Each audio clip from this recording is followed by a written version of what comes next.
ನಮಸ್ಕಾರ. ನಮ್ಮ ಮೋಜೋಗೆ ಮತ್ತೊಮ್ಮೆ ಸ್ವಾಗತ. ಸಾರಿ, ಮಾಸ್ಕ್ ಹಾಕ್ಕೊಂಡೆ ಮಾತಾಡ್ತೀನಿ, ಯಾಕಂದರೆ ಆಗ ಕೆಮ್ಮು ಬರ್ತಾ ಇದೆ ಮತ್ತು ನಾನು ಐಸೋಲೇಷನ್ನಲ್ಲಿದ್ದೀನಿ. ಈ ವಾರ ನಾನು ನಮ್ಮ ಕೆಲವು ಪತ್ರಿಕಾ ಛಾಯಾಗ್ರಾಹಕರೊಂದಿಗೆ ಮಾತಾಡಿದ್ದೀನಿ. ಕಡೆ 1 ವರ್ಷದಿಂದ ಅವ್ರ ಲೈಫಲ್ಲೂ ತುಂಬ ಚೇಂಜಸ್ ಆಗಿದೆ. ಎಷ್ಟೋ ಸಾವು ನೋವುಗಳು ಅಥವಾ ಎಷ್ಟೋ ಈವೆಂಟ್ಸ್ ನೋಡಿದ್ದಾರೆ, ಸ್ಪೋರ್ಟ್ಸ್ ನೋಡಿದ್ದಾರೆ, air crash, train accidents, international wars ಸಹ ಮಾಡಿದ್ದಾರೆ ನನ್ನ ಸ್ನೇಹಿತರಲ್ಲಿ ಕೆಲವರು. ಆದರೆ ಇದು ಲಾಸ್ಟ್ ಇಯರಿಂದ ಸ್ವಲ್ಪ ಚೇಂಜಸ್, ಅವರ ಫ್ಯಾಮಿಲಿಲಾದ ಚೇಂಜಸ್ಸು, ಅವರು ಒಳಗಾಗಿರೋ ಚೇಂಜಸ್ಸು ಸುಮಾರಿದೆ ಮಾತಾಡೋಕ್ಕೆ. ಆದರೆ ಸಂಕ್ಷಿಪ್ತವಾಗಿ ಮಾತಾಡೋ ಪ್ರಯತ್ನದಲ್ಲಿ ನಾನಿದ್ದೀನಿ. ಇತ್ತೀಚೆಗೆ ಒಂದು ವಾಟ್ಸಪ್ ಫಾರ್ವರ್ಡ್ ಬಂತು ಕೆವಿನ್ ಕಾರ್ಟರ್ ಬಗ್ಗೆ. ಒಂದು ರಣಹದ್ದು, ಒಂದು ಮಗು, ಅದು ಸಾಯ್ತಾ ಇದೆ ಅಂತ ಕೆಲವ್ರು ಹೇಳ್ತಾರೆ, ಸತ್ತೋಯ್ತು ಅಂತ ಕೆಲವ್ರು ಹೇಳ್ತಾರೆ.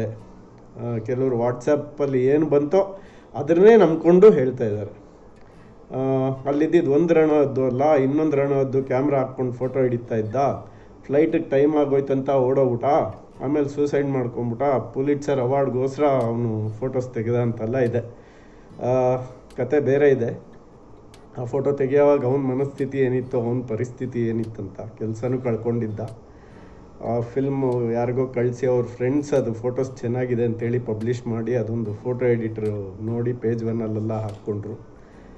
ಕೆವಿನ್ ಕಾರ್ಟ್ರು ತೀರೋದ ಪಾಪ, ಸಾಯ್ಬಾರ್ದಾಗಿತ್ತು. ಆದರೆ ಆ ಚಿತ್ರದಿಂದ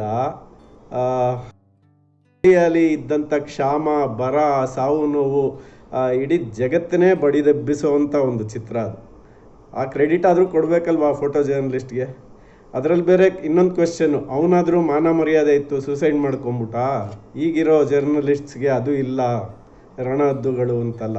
ಹೋದ ವರ್ಷದಿಂದ ಎಷ್ಟು ಪ್ರಾಬ್ಲಮ್ಸ್ ಆಗಿದೆ ಜರ್ನಲಿಸ್ಟ್ಸ್ಗೆ ಗೊತ್ತಾ ನಿಮಗೆ? ಕೆವಿನ್ ಕಾರ್ಟ್ರು ಅನ್ಫಾರ್ಚುನೇಟು, ಸೂಸೈಡ್ ಮಾಡಿಕೊಂಡ. ಇತ್ತ ಸಾವು ಇಲ್ದಿರ, ಬದುಕು ಇಲ್ದಿರ ಮಧ್ಯ ತೊಳಲಾಡ್ತಾ ಇದ್ದಾರೆ. 40% ಸ್ಯಾಲ್ರಿಲಿ ಸುಮಾರು ಜನ ಕೆಲಸ ಮಾಡ್ತಾ ಇದ್ದಾರೆ. ಈಗ ಕೆಲವರು ಕೆಲಸ ಕಳ್ಕೊಂಡವರು, ಲೋನ್ ಕಟ್ಟೋಕ್ಕಾಗದೆ, ಮಕ್ಕಳ ಎಜುಕೇಷನ್ ಫೀಸ್ ಕಟ್ಟೋಕ್ಕಾಗದೆ ಮನೆ ಮಾರ್ಕೊಂಡಿರೋರು ಇದ್ದಾರೆ. ಫಾರ್ವರ್ಡ್ ನೋಡಿಕೊಂಡು ಅದನ್ನೇ ನಿಜ ಅಂತ ಮಾತಾಡೋ ಸುಮಾರು ನೀವುಗಳು. ಏನು ತೋರಿಸ್ಬೇಕು ಹೇಳಿ ಮೀಡಿಯಾದವರು? ಸಾವು ನೋವು ತೋರಿಸ್ಬಾರ್ದಾ? ಇದು ತೀರಾ ಡೆಸ್ಪರೇಟ್ ಸಿಚುವೇಶನ್. ಇಲ್ಲಿ ಏನಾಗ್ತಾ ಇದೆ ಅದನ್ನೇ ತೋರಿಸೋದು. ಕಾಂಗ್ರೆಸ್ ವೈಫಲ್ಯದಿಂದ BJP ಬಂತು. ಆಗ ಕಾಂಗ್ರೆಸ್ ಏನು ತಪ್ಪು ಮಾಡಿದ್ರು ಮೀಡಿಯಾ ತೋರಿಸಿದ್ದಕ್ಕೆ ಅಲ್ವಾ ಇವತ್ತು ಈ ಸರ್ಕಾರ ಇರೋದು? ಸರ್ಕಾರನ ಕ್ವೆಶ್ಚನ್ ಮಾಡೋಂಗೆ ಇಲ್ವಾ ನಾವು? ಸಾವು ನೋವು ತೋರ್ಸೋಕ್ಕೆ ಹೋದರೆ ಅದ್ರ ಜೊತೆ ಆ ವಾಲಂಟಿಯರ್ಸ್ ಎಷ್ಟು ಜನ ಹೆಲ್ಪ್ ಮಾಡ್ತಾ ಇದ್ದಾರೆ, ಆ್ಯಂಬುಲೆನ್ಸ್ ಡ್ರೈವರ್ ಕಷ್ಟ ಏನೇನಿದೆ, BBMP ವಾರ್ ರೂಮ್ ಸ್ಟಾಫ್ ಎಷ್ಟು ಕಷ್ಟಪಡ್ತಾ ಇದ್ದಾರೆ, ಅದರಲ್ಲೋಗಿ ಒಂದು ರೈಡ್ ಬೇರೆ ಮಾಡಿದ್ರು ನಮ್ಮ MP MLAಗಳು, ಎಲ್ಲ ತೋರಿಸ್ತಾ ಇದ್ದೀವಿ ತಾನೆ. ನಡೀತಾ ಇರೋದು ತೋರಿಸ್ಬಾರ್ದು ಅಂದರೆ ಬರೀ ಒಳ್ಳೇದೇ ನೋಡಬೇಕಂದ್ರೆ ನೀವು ನ್ಯೂಸ್ ಪೇಪರು ನೋಡಬೇಡಿ, TVನೂ ನೋಡಬೇಡಿ, ಅಥವಾ ಒಂದು ಫೋಟೋಗ್ರಾಫ್ಸ್ ಆಗಲಿ ವಿಜುವಲ್ಸ್ ಆಗಲಿ ಸುಳ್ಳು ಹೇಳಲ್ಲ ನಿಮಗೆ ಅವತ್ತು. ಅದು ನೋಡೋ ಧೈರ್ಯ ನಿಮಗೂ ಇರಬೇಕು. ಬೇರೆಯವ್ರ ಸಾವು ನೋವು ನಮ್ಮದು ಸಾವು ನೋವೇ ಅಲ್ವಾ? ಸೊ ಇಲ್ಲಿ ತುಂಬ ವಿಷಯಗಳಿದೆ ಮಾತಾಡೋಕ್ಕೆ. ಅದು ನಮ್ಮ ಫೋಟೋ ಜರ್ನಲಿಸ್ಟ್ ಅವರ ಮಾತುಗಳಲ್ಲೇ ಕೇಳೋಣ. ಈ ವಿಜುವಲ್ ನೋಡಿ, ಇದು ಸರ್ಕಾರನೇ ಮಾಡಿರೋ ಬರಿಯಲ್ ಗ್ರೌಂಡು, ಬೆಂಗಳೂರಿಂದ ಆಚೆಗೆ ಸುಮಾರು 2-3 ಮಾಡಿದ್ದಾರೆ, ಇನ್ನೂ ಒಂದಷ್ಟು ಮಾಡ್ತಾ ಇದ್ದಾರೆ. ಯಾಕೆ ಬೆಂಗಳೂರಲ್ಲಿರುವ ಅಷ್ಟು ಕ್ರಿಮೆಟೋರಿಯಂಗಳಲ್ಲಿ ಈ ಕೋವಿಡ್ ಡೆತ್ ಆಗಿರೋಂಥ ಬಾಡಿಗಳನ್ನು ಡಿಸ್ಪೋಸ್ ಮಾಡೋಕ್ಕೆ ಆಗ್ತಾ ಇಲ್ಲ? ಇದು ತೋರಿಸ್ಬೇಕಾ ಬೇಡವಾ? ಅಥವಾ ಇಲ್ಲಿನ ಬರೋ ಜನಕ್ಕೆ ಫ್ರೀ ಕಾಫಿ ತಿಂಡಿ ಕೊಡ್ತೀವಿ ಅಂತ ಒಂದು ಪೊಲಿಟಿಕಲ್ ಪಾರ್ಟಿ ಪ್ರಧಾನಿ CM ಮುಖಗಳೆಲ್ಲ ಹಾಕಿದಾರಲ್ಲ, ಬರೀ ಅದೇ ತೋರಿಸ್ಬೇಕಾ? ಸೊ ಸುಮಾರು ಕ್ವೆಶ್ಚನ್ಸ್ ಇದೆ. ನಾವು ಅದೆಲ್ಲ ಡಿಬೇಟೇ ಮಾಡೋದು ಬೇಡ. ಬನ್ನಿ ನಮ್ಮ ಫೋಟೋಗ್ರಾಫರ್ ಫ್ರೆಂಡ್ಸ್ನ ಮಾತಾಡ್ಸೋಣ, ಅವ್ರು ಹಿಡ್ದಿರೋ ಛಾಯಾಚಿತ್ರಗಳನ್ನು ನೋಡೋಣ. ನಮಸ್ಕಾರ ಸ್ನೇಹಿತರೆ, ನಾನು Mohan Kumar BN, photo journalist association of ಬೆಂಗಳೂರಿನ ಅಧ್ಯಕ್ಷ. ಸ್ನೇಹಿತರೆ, ನನ್ನ ವೃತ್ತಿ ನಾನು ಸ್ಟಾರ್ಟ್ ಮಾಡಿ 21 ವರ್ಷ ಆಗಿದೆ. 21 ವರ್ಷದಲ್ಲಿ ನಾನು ಯಾವತ್ತೂ ಈ ಥರ ಸಿಚುವೇಷನಲ್ಲಿ ನಾವು ಫೋಟೋ ತೆಗಿತೀವಿ ಅಂತ ನನ್ನ ಕನಸು ಮನಸ್ಸಲ್ಲೂ ನೆನೆಸ್ಕೊಂಡಿರಲಿಲ್ಲ. ಸಾಲು ಹೆಣ ಹಾಗೂ ಈ ವೈದ್ಯಕೀಯದಲ್ಲಿ ನಾನು ಕೋವಿಡ್ ಪೇಷಂಟ್ಗಳು, ಹೋದ ಸತಿ ಲಾಸ್ಟ್ ಇಯರ್ ಕೋವಿಡ್ ಆಗಿದ್ದಾಗ ಏನಾಗಿತ್ತು ಅಂತ ನಾವು ನೋಡಿದ್ವಿ. ಆದರೆ ಸಾವುಗಳನ್ನ ನಾವು ಜಾಸ್ತಿ ನೋಡಿರಲಿಲ್ಲ. ಎರಡನೇ ಅಲೆಯಲ್ಲಿ ಸಾವುಗಳನ್ನ ನೋಡಿ ನಮಗೆ ಬೇಜಾರಾಗಿದೆ. ನಾನು ಒಂದು ಸತಿ ಯಾರೋ ಒಬ್ಬರ ಹತ್ರ ರಿಕ್ವೆಸ್ಟ್ ಮಾಡಿಕೊಂಡು KC ಜನರಲ್ ಹಾಸ್ಪಿಟ್ಲಲ್ಲಿ ಕೋವಿಡ್ ಪೇಷಂಟ್ ಫೋಟೋಸ್ ಎಲ್ಲ ಶೂಟ್ ಮಾಡಿದೆ, ಸತ್ತೋಗಿರೋ ಶೂಟ್ ಮಾಡಿದ್ದೀನಿ. ಅದು ನೋಡಿದ ತಕ್ಷಣ ನನಗೆ ಜ್ಞಾಪನ ಬಂದಿದ್ದು ನಮ್ಮ ಮಂಗಳೂರು ಏರ್ ಕ್ರ್ಯಾಶ್ ಆದಾಗ ಸಾಲು ಹೆಣ ಆಗಿತ್ತು. ಆದರೆ ಸುಡೋದು ನಾನು ನೋಡಿರಲಿಲ್ಲ, ಬಟ್ ಇಲ್ಲಿ ಸುಡೋದು ನೋಡಿಬಿಟ್ಟೆ. ನಾನು 50 ಹೆಣ ಒಂದೇ ಸತಿ ಸುಡೋದು ನೋಡಿದ್ದೀನಿ.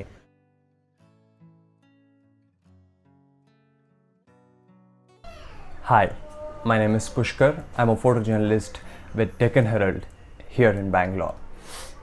I'm here to talk to you about my experience covering the COVID-19 pandemic based in Bangalore. I expected it to be knocking on our doors and that fast. I was more cautious and curious than scared. Suddenly, the entire city came to a standstill.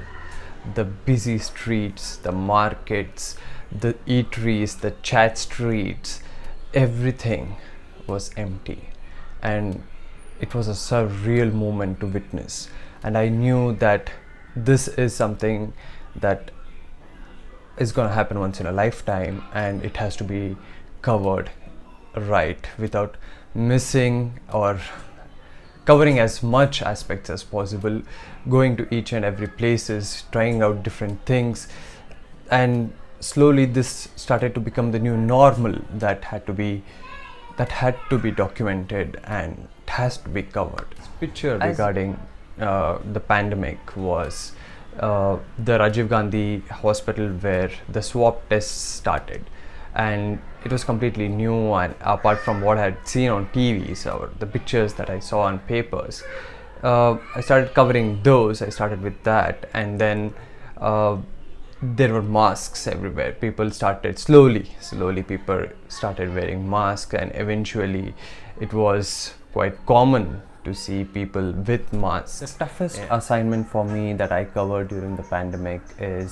the COVID deaths and burials. And during the first wave, I wore a PPE kit myself and I covered the burial. But now in the second wave, the scale is enormous. More than being scared, it is more than scary to be present and to witness the scene that we are covering is all the more heartbreaking, and a feeling of like we are living in a dystopian time.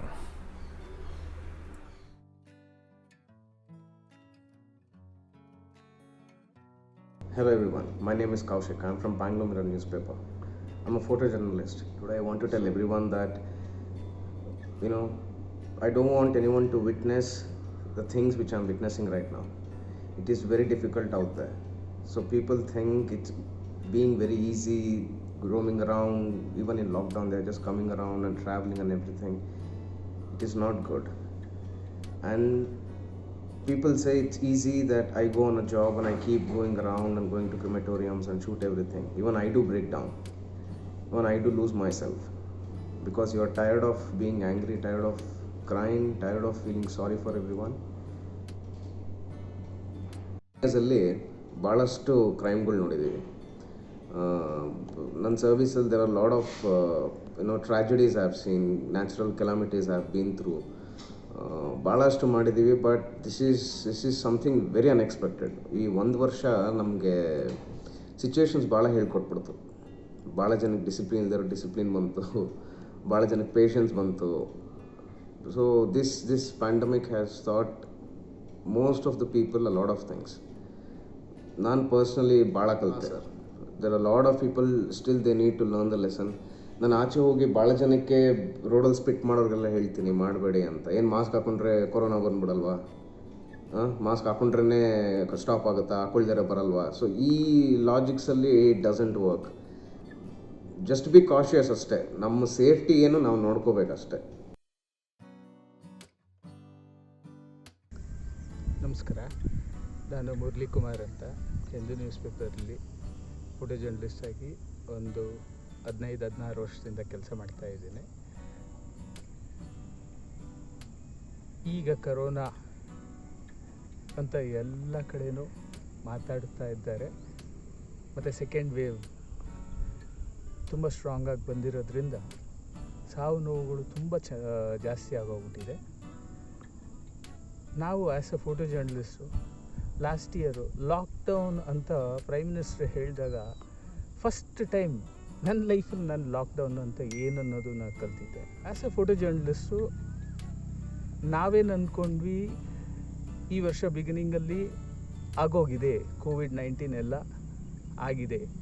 ಆದರೆ second wave, Ugadi ನಂತರ ಬಂದಂಥ second wave ನಮ್ಮ ಸಿಟಿಯಲ್ಲೇ ಪ್ರತಿ ದಿವಸ 100ಕ್ಕೂ ಹೆಚ್ಚು ಸಾವುಗಳು ನೋಡಿ ತುಂಬ ಒಂಥರ ಆತಂಕ ವಾತಾವರಣ ಕೂಡ.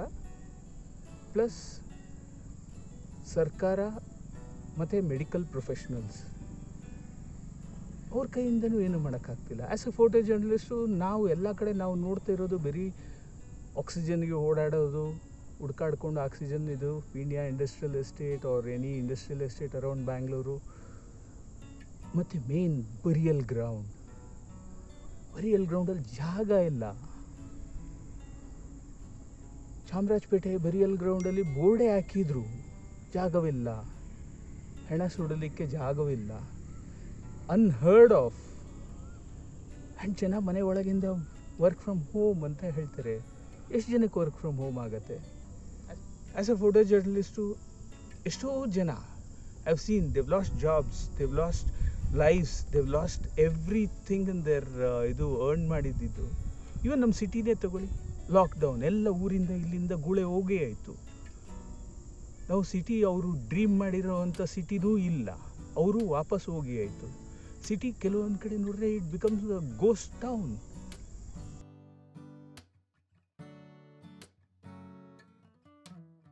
ನಮಸ್ಕಾರ, ನನ್ನ ಹೆಸರು ಮಂಜುನಾಥ್ ಕಿರಣ್ ಅಂತ. ನಾನು AFP ಅಂದರೆ ಏಜೆನ್ಸಿ ಫ್ರಾನ್ಸ್ ಪ್ರೆಸ್ ಅನ್ನೋ ಒಂದು ಅಂತಾರಾಷ್ಟ್ರೀಯ ಸುದ್ದಿ ಮಾಧ್ಯಮಕ್ಕೆ ಬೆಂಗಳೂರಿನಿಂದ ಛಾಯಾಗ್ರಾಹಕನಾಗಿ ಕೆಲಸ ಮಾಡ್ತಾಯಿದ್ದೇನೆ. ಸುಮಾರು 25 ವರ್ಷಗಳು ನಾನು ಛಾಯಾಗ್ರಾಹಕನಾಗಿ ಇದೇ ಊರಿನಿಂದ ಸೇವೆ ಸಲ್ಲಿಸ್ತಾ ಇದ್ದೀನಿ. ಈ 25 ವರ್ಷಗಳಲ್ಲಿ ನಾನು ಕೆಲಸ ಮಾಡಿದ್ದ ಹಲವಾರು ಸಂಸ್ಥೆಗಳಿಗೆ ನಮ್ಮ ಬೆಂಗಳೂರಿನಿಂದ ಆಗಿರ್ಬೋದು, ನಮ್ಮ ಕರ್ನಾಟಕದಿಂದ, ಈ ದೇಶದಿಂದ ಮತ್ತು ಹೊರದೇಶದಲ್ಲಿ ಹಲವಾರು ರೀತಿಯ ಸುದ್ದಿಗಳನ್ನ ಕವರ್ ಮಾಡಿದ್ದೇನೆ. ಇದು ಯುದ್ಧಗಳಾಗಿರ್ಬೋದು, ಅಥವಾ ಸುನಾಮಿ, ಗಲಾಟೆಗಳು, ಘರ್ಷಣೆಗಳು, ದುರ್ಘಟನೆಗಳು, ಟ್ರೈನ್ ಆಕ್ಸಿಡೆಂಟ್ ಆಗಿರ್ಬೋದು, ಏರೋಪ್ಲೇನ್ ಆಕ್ಸಿಡೆಂಟ್ ಆಗಿರ್ಬೋದು, ಈ ಥರ ಹಲವಾರು ದುರ್ಘಟನೆಗಳನ್ನ ನಾನು ಕವರ್ ಮಾಡಿದ್ದೇನೆ. ಈ 1.25 ವರ್ಷದಲ್ಲಿ ಈ ಕೊರೋನಾ ವೈರಸ್ ಕಾಯಿಲೆ ಜಗತ್ತಾದ್ಯಂತ ಹರಡಿ ನಮ್ಮ ಜೀವನದ ನಡವಳಿಕೆನೇ ಬದಲಾಯಿಸ್ಬಿಟ್ಟಿದೆ. ಮತ್ತೆ ಮೊದಲಿನ ಥರ ಆಗುತ್ತೋ ಇಲ್ವೋ ಅಂತ ಭಯ ಬಂದ್ಬಿಟ್ಟಿದೆ. ಸತತವಾಗಿ ಪ್ರತಿ ದಿವಸನೂ ಹೆಚ್ಚು ಕಮ್ಮಿ ಹೊರಗಡೆ ಹೋಗಿ ನಾನು ಏನು ನಡೀತಾ ಇದೆ ನಮ್ಮ ಬೆಂಗಳೂರಿನಲ್ಲಿ ನಮ್ಮ ಸುದ್ದಿ ಮಾಧ್ಯಮಕ್ಕೆ ಕಂಟಿನ್ಯೂಸ್ ಆಗಿ ಕವರ್ ಮಾಡ್ತಾ ಇದ್ದೇನೆ. ನೋಡಲಿಕ್ಕೆ ಭಯ ಆಗತ್ತೆ, ಸಾವು ನೋವನ್ನ, ದುಃಖ ಆಗತ್ತೆ. ಏನು ಮಾಡ್ತೀರಿ, ನಾವು ಜಗತ್ತಿಗೆ ನಡೀತಾ ಇರೋ ಸತ್ಯನ ತೋರಿಸ್ಬೇಕಾಗಿ ಬರುತ್ತೆ. ಹಾಗಾಗಿ ಮನಸ್ಸನ್ನ ಗಟ್ಟಿ ಇಟ್ಕೊಂಡು ಒಂದು ದೃಢ ಮನಸ್ಸಿನಿಂದ ಕೆಲಸ ನಡೆಸ್ಕೊಂಡು ಹೋಗ್ತಾ ಇದ್ದೇನೆ.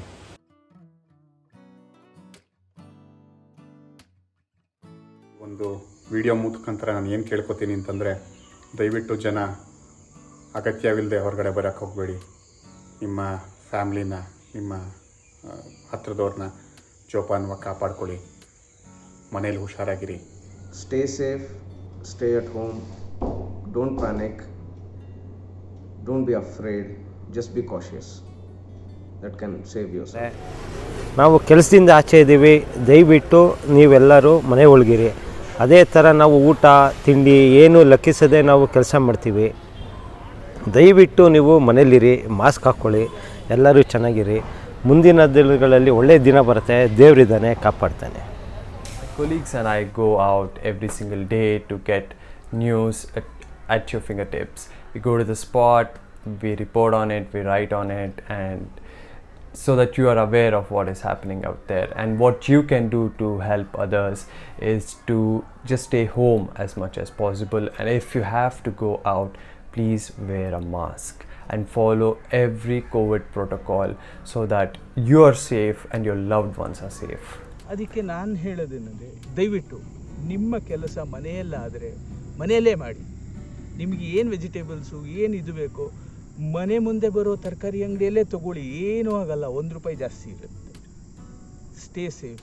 The invisible virus which is going to attack is waiting right outside the door. ನಾವು ಆಚೆ ಹೋಗಿದ ತಕ್ಷಣ ವಿ ಆರ್ ಆಲ್ ವೆನರಬಲ್. ನಾನು ಇಷ್ಟೇ ಹೇಳೋದಕ್ಕೆ, ಮಾಸ್ಕ್ ಅಪ್, ಲಿವ್ ಲಾಂಗ್.